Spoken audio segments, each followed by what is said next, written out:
Hello guys, இது உங்கள் mister cool cinema. இன்னைக்கு இந்த வீடியோவில் நம்ம வந்து PS வினோத்ராஜ் டைரக்ஷனில் வெளிவந்த பொட்டுக்காளி மூவியோட எண்டிங் எக்ஸ்பிளனேஷன் பற்றி தான் பார்க்க போகிறோம்.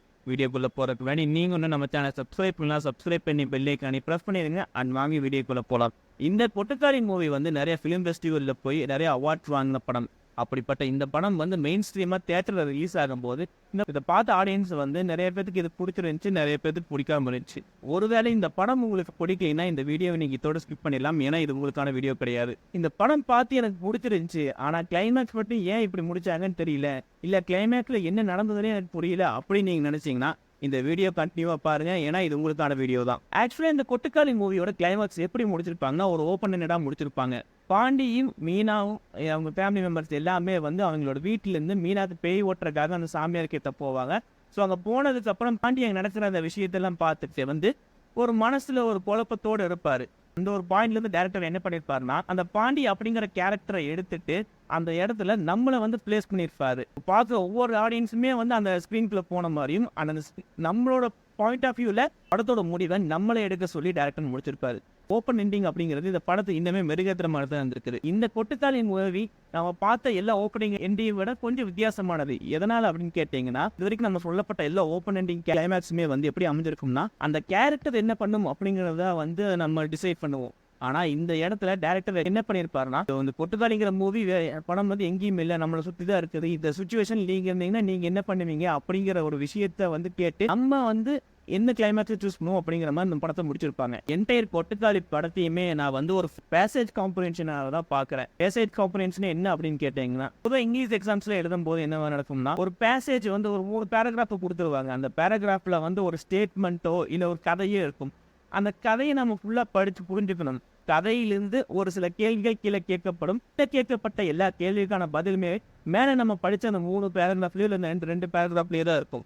ஸோ அந்த படித்து நம்ம புரிஞ்சுக்கிட்டு விஷயத்தை நம்ம கீழே அந்த கேள்விக்கு பதிலாக எழுதணும். அதே மாதிரி தான் இந்த பொட்டுக்காளி படம். இந்த பொட்டுக்காளி மூவியில் நிறைய விஷயத்தை வந்து டிஸ்கஸ் பண்ணிட்டே வந்திருக்கிறாங்க. ஒரு பெண் ஏன் அடிமையாக இருக்கிறான், அண்ட் ஆணோட ஆதிக்கம் எந்த அளவுக்கு அந்த பெண் மேலே இருக்குது, காஸ்ட் இஷ்யூ பற்றி நிறைய பேசியிருப்பாங்க. இப்படி ஒவ்வொரு ஸ்டேட்மெண்ட்டாக வச்சுட்டு வந்ததுக்கு அப்புறம் படத்தோட எண்டில் டேரக்டர் என்ன பண்ணியிருப்பாருன்னா இங்கே நடக்கிற இஷ்யூவெல்லாம் வந்து ஒவ்வொரு ஸ்டேட்மெண்ட்டாக சொல்லிட்டே வந்துட்டேன். ஸோ இந்த படத்தோட கிளைமேக்ஸ் எப்படி முடியணும் அப்படிங்கிற ஒரு கேள்வி நம்ம கிட்ட கேட்டு இதுக்கான பதில் இந்த படத்துல தான் இருக்குது, இதை பார்த்து நீங்கள் சூஸ் பண்ணுங்க அப்படிங்கிற மாதிரி டேரக்டர் வந்து விட்டுருப்பாரு. ஸோ இந்த பொட்டிக்காளி மூவிக்கு வந்து இதுதான் கிளைமேக்ஸ் அப்படிங்கிறது கிடையாது. பார்க்க ஒவ்வொருத்தருமே தனக்கு உண்டான கிளைமேக்ஸை வந்து மாற்றி மாற்றி எழுதிக்கலாம். படத்தோட டேரக்டரான வினோத்ராஜுக்குமே வந்து இந்த கிளைமேக்ஸ் அவரோட பாயிண்ட் ஆஃப் வியூவில் முடிக்கிறதுல விருப்பம் இல்லை. ஸோ இது வந்து ஒரு மிகப்பெரிய ஒரு வைட் டாப்பிக்காக வந்து ஆகணும்.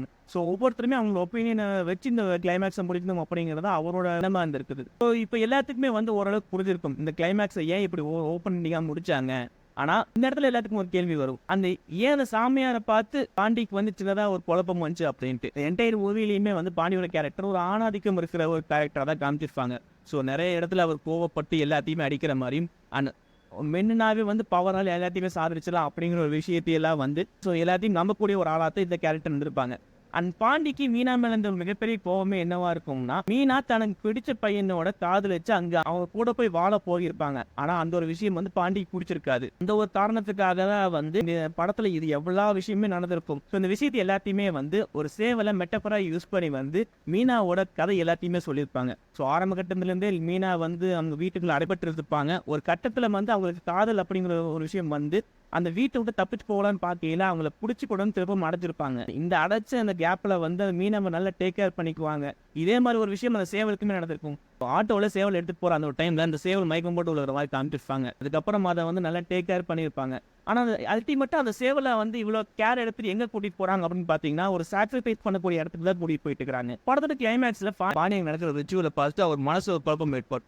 ஏன் அந்த குழப்பம் ஏற்பட்டிருக்கும் அப்படிங்கிறது என்னோட புரிதல் என்ன அப்படின்னு கேட்டீங்கன்னா, பாண்டி இது வரைக்குமே படத்துல ஃபுல்லா காமிச்சப்ப என்ன பண்ணியிருப்பாங்கன்னா ஒவ்வொரு தடவையும் மீனாவை அடிச்சதுக்கு மெயினான காரணம் தன்னை பிடிக்காம உனக்கு வேற ஒருத்தரை பிடிச்சிருக்குது அப்படிங்கிறதுக்காக மீனாவை ஒரு சில இடங்கள்ல அடிச்சிருப்பாரு, பேசியிருப்பாரு. ஸோ இந்த ஒரு கோபம் தான் வந்து பாண்டிக்கு மீனா மேல அதிகமா இருந்திருக்கும். நீங்க நல்லா யோசிச்சு பாத்தீங்கன்னா பாண்டி அந்த இடத்துல என்ன யோசிச்சிருக்கலாம்னா, மீனா தனக்கு பிடிச்ச ஒருத்தனோட போய் வாழலாம் நினைச்சா, ஆனா அந்த இடத்துல அவளுக்கு பிடிச்சதை செய்யக்கூடாதுன்னு சொல்லி நம்ம அடிச்சு கூட்டிட்டு இங்க வந்திருக்கிறோம். ஆனா இந்த இடத்துல மீனா இந்த ஸ்டேட்ல இருக்கும் போது மீனாக்கு விருப்பமே இல்லாத ஒருத்தர் மீனாவை தொட போறாரு பிசிக்கலா. விஷயத்துல மியான் சுத்தமா விருப்பமே கிடையாது. ஆனா இதை நம்ம ஏத்துக்கணுமா அப்படிங்கிற ஒரு கேள்வி வந்து பாண்டியோட மைண்ட்ல வந்திருக்கலாம். அதனாலதான் அந்த பூசைக்கு போறதுக்கு முன்னாடி பாண்டிக்கு ஒரு மிகப்பெரிய குழப்பம் வந்து இதுக்கப்புறம் இந்த பாண்டி வந்து பேயோட்டுற ரிச்சுவலை நடத்தணுமா வேண்டாமா அப்படிங்கிற ஒரு டிசிஷன் வந்திருக்கலாம். இந்த இடத்துல தான் படத்தோட டைரக்டர் வந்து இந்த முடிவை நீங்க எடுங்கன்னு சொல்லி முடிச்சிருக்காரு. முடிஞ்ச அளவுக்கு எல்லாத்தையும் புரியுற மாதிரி எக்ஸ்பிளைன் பண்ணியிருக்காரு அப்படின்னு நினைக்கிறேன். இந்த படத்தோட டைரக்டர் சொன்ன மாதிரியே இந்த படத்தோட எண்டிங் அப்படிங்கிறது இந்த படத்துல ஒவ்வொருத்தருமே டிசைட் பண்ணும். படத்தோட முடிவு என்னங்கிறது நீங்களே வந்து முடிவு பண்ணிக்கோங்க.